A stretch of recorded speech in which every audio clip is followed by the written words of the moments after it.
Find your seats, please. We'll get started. Thank you. I can't believe you went out. We didn't get home from dinner until 9:30. Well, let's get right to it. It was really cool, actually. I think you would have liked her. I don't think you should be making statements like that just yet. Some of you may even have family or friends who've had natural gas come to their town. Name? In which case, I'm sure you're aware of what a life-changing opportunity. Alice? Well, Was she I'm elderly? happy to announce that we will be bringing natural gas to McKinley.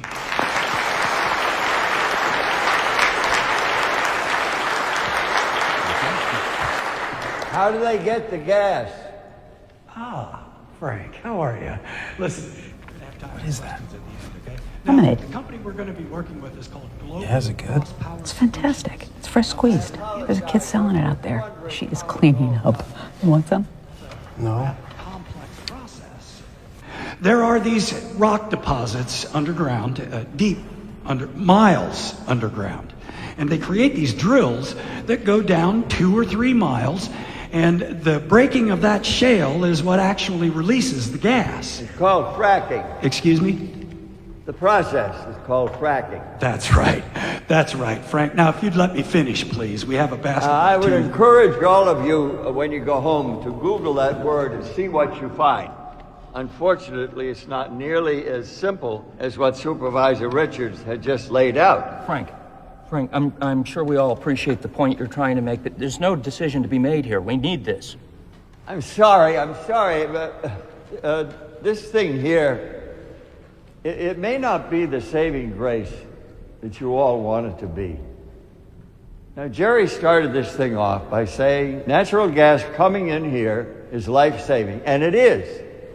It's a clean and efficient resource. But the way we go about getting it is some dirty business. Frank, with all due respect, I think you're And out the of your league. potential for error is just too high. Thank you, Frank. And there are people all over the country whose water is being contaminated. Okay, Frank, I have absolutely had enough of this. We don't have the time to have this conversation here. If you want to come down to... I'm late here. Sorry. I'm sorry. I don't mean to interrupt you, Mr. Yates. My name is Frank Yates. Mr. Yates, are you with an environmental group?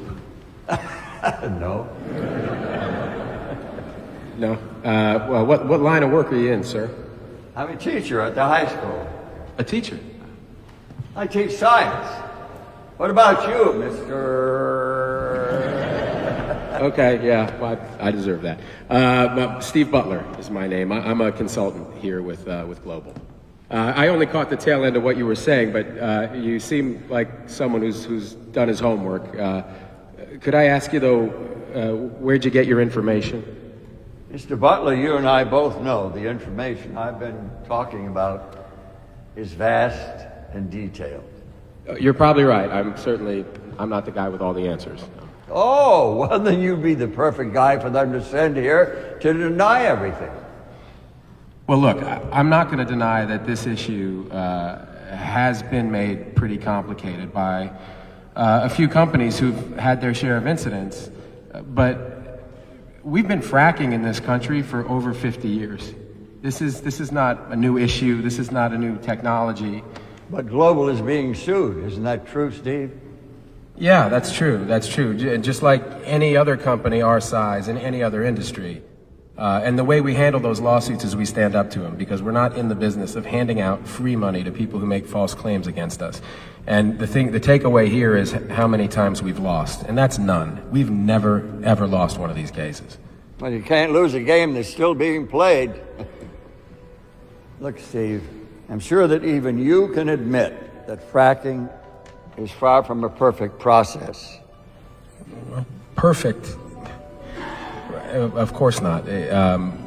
But given the government regulations that we have to adhere to and all the hoops we jump through, it's pretty close to perfect. The only reason that natural gas is so big right now is because it finally is the clean alternative to these dangerous industries like coal and oil. If it's such an incredible alternative, why do they have to have a man standing off to the side of the room to make sure we all go for it? Seems to me it should be able to sell itself. But you're not the man with the answers, so who is? Because I still have questions. Well, I'd like to answer all of those questions, but I'd just like everybody to keep something in mind here. There's no such thing as a neutral position here. If you are against this, you are for coal and oil, period. I mean, unless we talk about cutting consumption, and so far that's a conversation none of us want to have. Steve, I just came here to point out that this issue is a bit more complicated than it seems. Well, yeah, I mean, you've certainly done that. Well, great. I think we should take a vote. Well, In a couple of weeks, when we've all had time to think this whole thing through, I think we should put it to a vote. with all due respect, the people in this town really need this. They need this. And quite frankly, I don't think that anybody here is going to be swayed by one man. I'm sorry. You're right.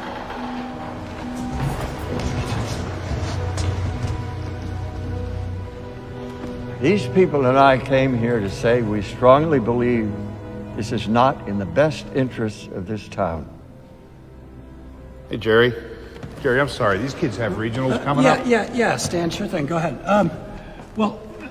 Look, Frank, this isn't everybody. I mean, not even half the town is here today. Exactly, and I think all those people would hate to be left out of such an important decision.